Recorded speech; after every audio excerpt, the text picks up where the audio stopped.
Coucou les amis, j'espère que vous allez bien. De retour encore aujourd'hui avec une nouvelle recette comme d'habitude. Pour aujourd'hui, je vais vous présenter vite fait ce que je vais préparer. Alors pour aujourd'hui, il s'agit des malangois, le poisson. Comme vous voyez, je ne ferai pas beaucoup parce que du coup quand je fais beaucoup de nourriture, ça reste. Donc comme c'est juste pour vous montrer comment je fais ma part, comment je vais cuisiner ça. Raison pour laquelle j'ai pris juste 2 morceaux. Donc voilà, je vais faire le malangua et puis l'épinard. Bon, l'épinard, vous n'avez pas besoin de savoir parce que je vais vous montrer comment je fais le malangua. Il y a kotumba, donc le malangua il y a kotumba. Et puis je vais manger ça avec le plantain. Voici le plantain. Et puis accompagné de dongo dongo.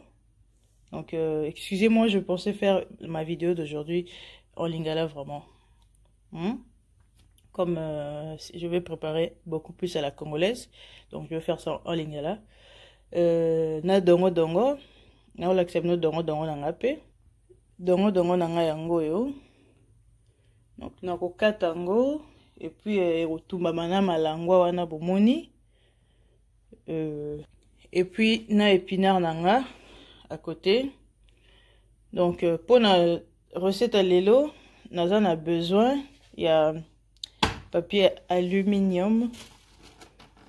Il y a déjà sina bongisi et puis nous avons besoin makasa bidomo boyebi awa na bamboka ngo ya biso sika do fandi makasa ezalati. Donc nga du coup na ça système nanga soki na lié kwanga. Donc na boka sous makasa te nazwa kaka makasa wana na nettoyer yango bien comme il faut na sopelon ba ma ya moto et tout pour longolongo ba mabele ba saleté tout. Après na sokoli yango sous na ma ya malili bien na tiango na sachet nde bomoni. Après na tiango na congélateur et fallait yango mko na zango besoin au salela nde na bimisi. Donc c'est ça bomoni déjà bilo na sala lelo makemba malangwa et puis elie mané épinard nanga à côté. Donc tolanda recette na biso ebandi pour na bépice au moins déjà quelques épices on a kati déjà na déjà matungulu nanga déjà bien découpé et puis on a ça la mélange ya poivron ya rouge ya vert ya jaune na pilipili kolo na moi 2 gousses d'ail on a ko tia ko za lango mingi te moi aikara wana ekoki. Et puis nous avons besoin d'épices déjà mixées. On bimisango. On a besoin déjà de feuilles nanga. On a besoin d'huile d'olive. Nous en a besoin de bouillon. Ils ont likolo kuna.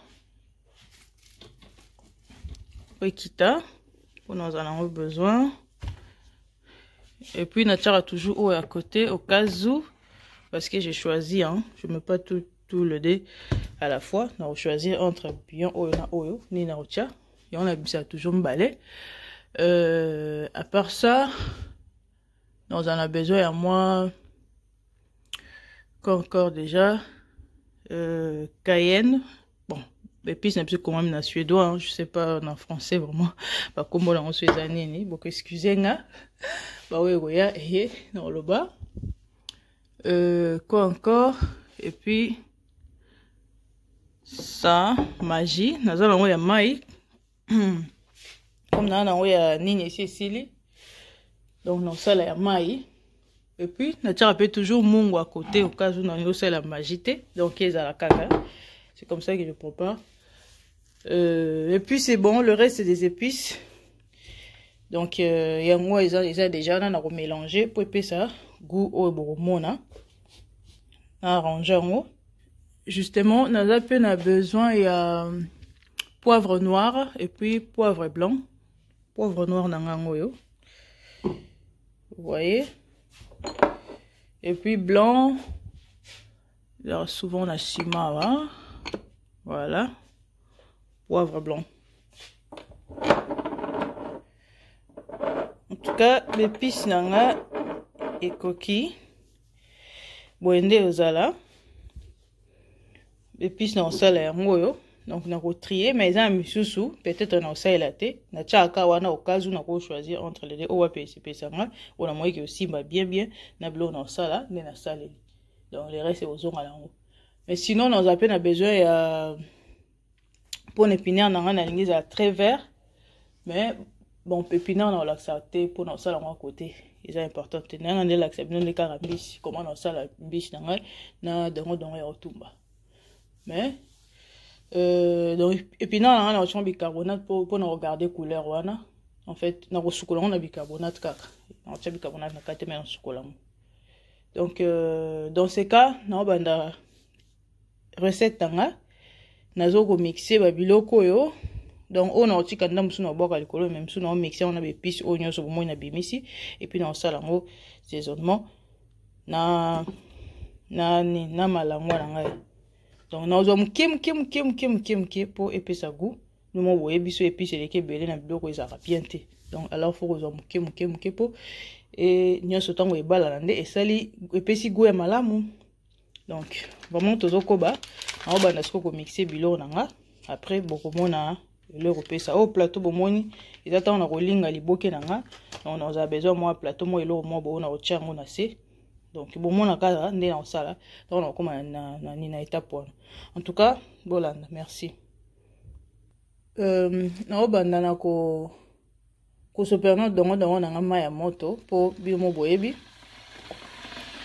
na autre découper un peu en 4 morceaux et donc 2 comme 4 non c'est la dongo na ma ya moto pour oui qu'est-ce que tu somba on va simba vraiment faut ko arranger et ça va bien yango na osukula na ma ya moto po elongola ba saleté nyonso ba bactéries nyonso ba pesticides ba microbes ni nyonso to eloko to ya mabe ko kozala nango na poso nango. En tout cas moi je suis très strict quand il s'agit de la nourriture et puis babilo mususu vraiment vraiment ezana donc nazolia na quantité ah bana ba simbaki po te beba ba non donc quoi sur le lambango déjà des autres quand les autres ont la microbe bon ngaza vraiment convaincu donc du coup ngamo avant lambango sous et to kana njungu ya moto nango il faut na sopela ngo pe na kama ya moto donc na sopela ngo ya moto ya ngwana na ngana sabino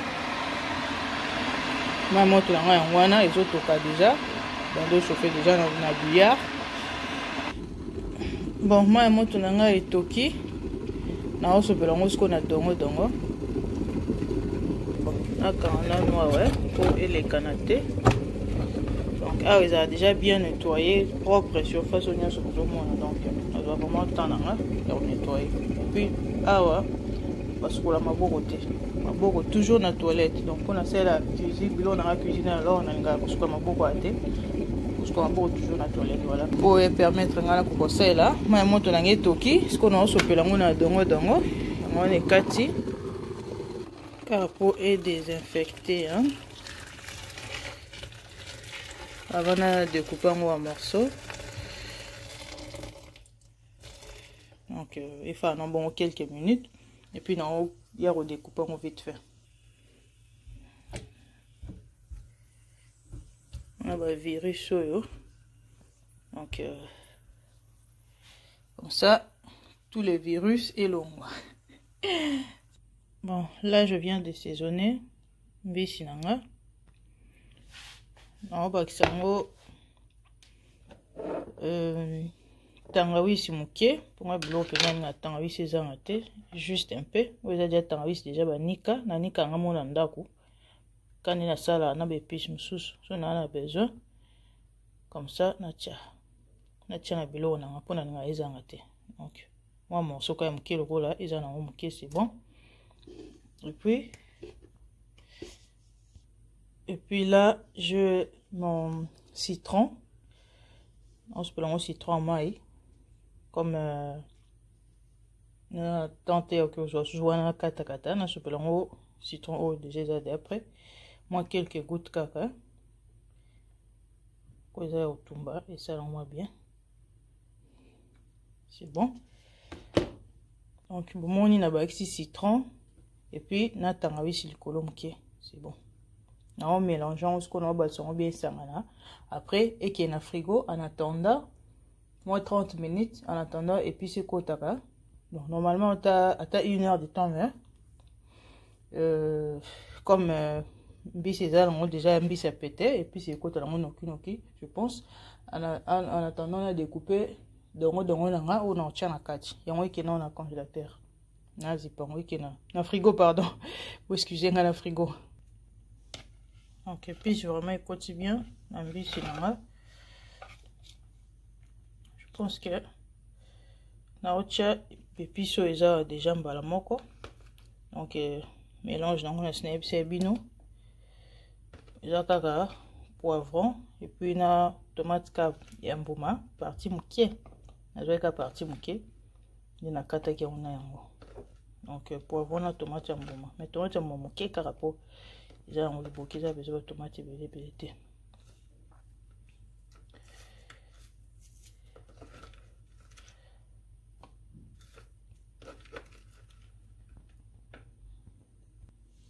Nyonso ekoti na ndamu matungulu ezalaki wana nyonso ekoti en tout cas siko na mélange on a balsamo après na ozipa et na frigo. Donc yango na auto mélanger yango puis c'est ekoti déjà bien mais et puis maman moké na ozipa yango après na bakisa huile d'olive mais avant on a tchango déjà na makasa langa na aluminium pour na bandotumba pour siko zo becha huile sikoyo et puis c'est ekota bien te mungo ekota bien te donc huile ekoiko kanga mungo wana. Donc c'est mieux ezano yango moko bopo et puis ekota na kati ya viambi si bien pour fanda bien.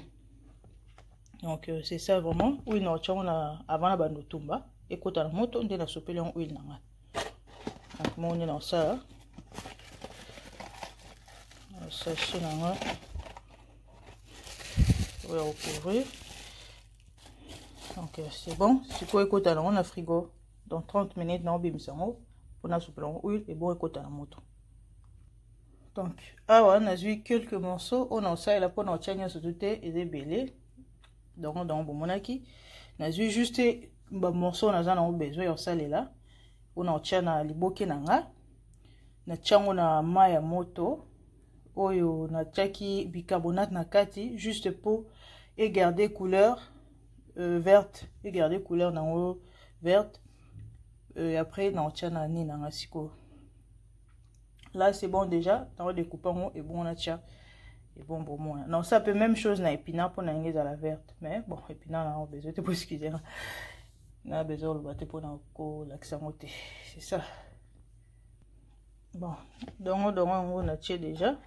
Siko na balka na balsongo et sangana et puis na tchango na ni na bon kota na fo. Sangani siko na ocha huile d'olive nanga yango ya goût à citron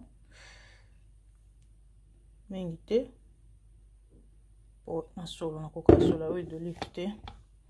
Donc huile d'olive nanga ngo tie OK huile d'olive eza huile moko bien bila mo boyebi eza huile ozanga na ndako te. Donc na ndako no kozanga citron te kozanga huile d'olive te kozanga bicarbonate te kozanga ail te kozanga tangawizi te eza biloko moko eza vraiment très important na biloko kolia. Donc il faut ezala toujours na ndako nga so eza en tout cas non esimba te po biloko nanga so na sali biloko wana te moko na bango fo ekotaka. Donc voilà na balusango supo esanga na huile bona tchango na likasa ekota na moto.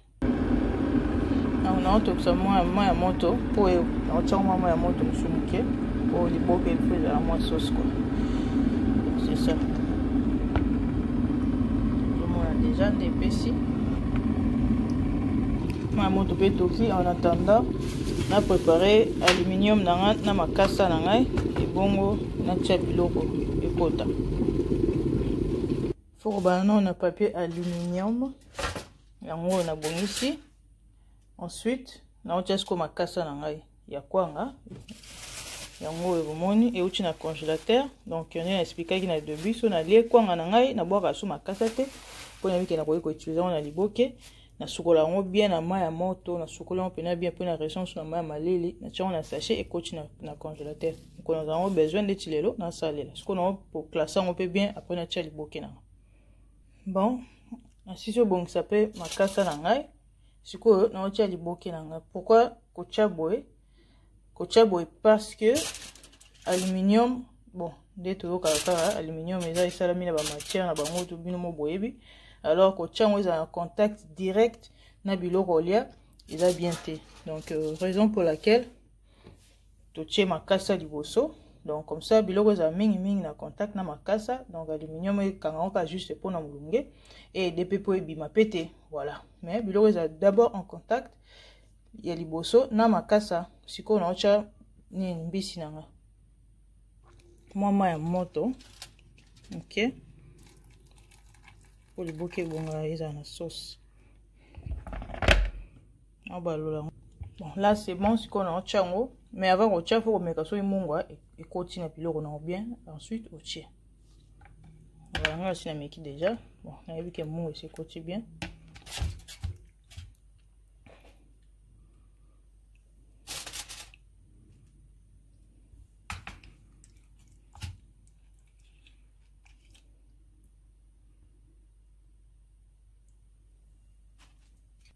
Bon.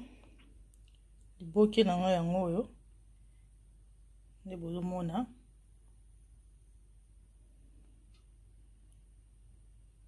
siko vraiment et que kota na moto ya moment nde na sali siko na okango et que kota na moto voilà na équipe mon nga et koki bien mon fandi très bien donc le boke ke ka kota na moto. Ye na sisi olinga na ochoko nono na maya moto muke après ekota na four et toka non na maya moto non après na ochoko na four. Voilà. Là mon nom vient de cuire déjà. Je vais maintenant mettre les boki na kati et toka. Voilà. Moi il faut pas kota na kati parce que na zipango et fan la boue 30 minutes après na tchon na four 30 minutes donc faut recouvrir en bien vraiment le papier aluminium pour moi écoute en quantité. Voilà na bando sa makemba na ngai otokisa pour la makemba otokisa au moins déjà na kati na ozo ba poso wana au moins ndi na osala na osukola ngo na osukola ngo ya moto et puis na ozipango likolo pour makemba la pour na chaka mai mukie pour makemba na garder goût na ngo na sucre na ngo ezala garder mon donc au mai mukie et puis ko zipa na poso na ngo mo ya makemba wana mais avant na zipango na osukola ngo na mai ya moto mo na fungoli bongo ile kana moto momo ina chema mingi te après na ozipa poso oyobela na okana mulungi wana donc na ozipa poso ya makemba et puis na tisu mufiniku ya nzungu yango yo poso na makemba ngo bomoni na zipi de comment so osali boye au moins après makemba no regarder sucre na wana donc sucre na ngo za garder mai mukie et puis ozipi na poso na ngo après ozipi na couvert donc ozipi boye et umela nango pete na moto après le boke na biso toka déjà na sta fond déjà four en attendant et toka four bana déjà réchauffer donc to de la four réchauffer et puis to tcha blo na biso na moto et puis na on sala épinard na nga ou na lamba côté bon wana besoin te na l'action no makemba et puis ni na on sala boke ça you know you can find the bill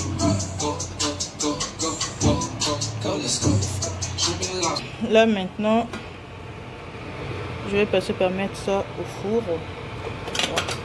et ben là déjà au ça dans le four pour ama ici kaoki déjà mon et que si quoi na four vous pouvez déjà chauffer tu as combien dans tu as avec ma kemba wana bébé là na okalaté tu montes dans la four na 200.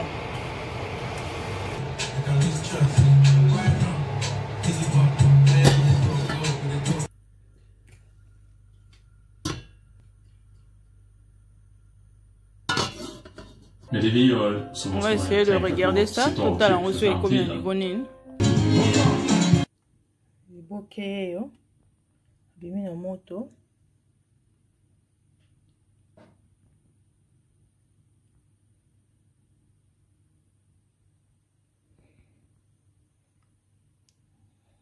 Yo, vraiment de bon monde, hein.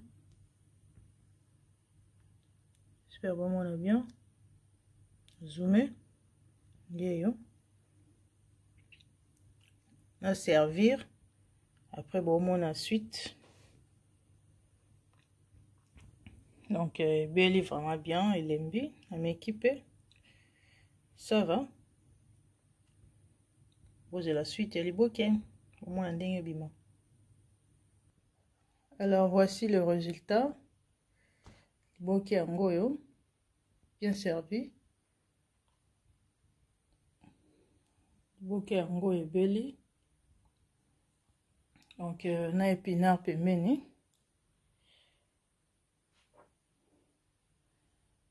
Filmé de près.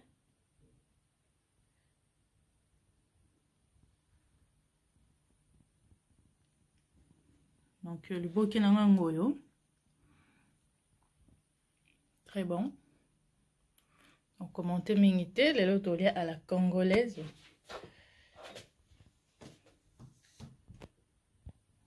Donc, yango, le bokeh malangwa.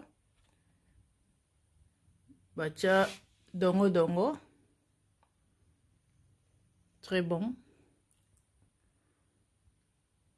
Délicieux. Comme d'habitude, hein. Donc, c'est bon, c'est bon. Des moments là. Koliango pena fufu, so lingi. Koliango pena kwanga. Nalinga plus na kwanga mais. Kwanga zanango sute sili. Vraiment, et on te tient na makemba. Yewana. Omona. Très kitoko. Très bon. Dongo dongo na un peu en haut. Déplacez-moi piment au moins la dongo dongo. Voilà. Vraiment le bokeh bimi très très bon. Toko makas. Après, si qu'on a aussi cabino. Vraiment, je vais vous laisser là. Merci pour Nabatuba Barotala. Et merci surtout Nabatuba pour soutenir Ngai. Merci Nabino vraiment pour notre soutien Nabino. Merci Mingi. On a toyokani na balasima na vidéo eroya.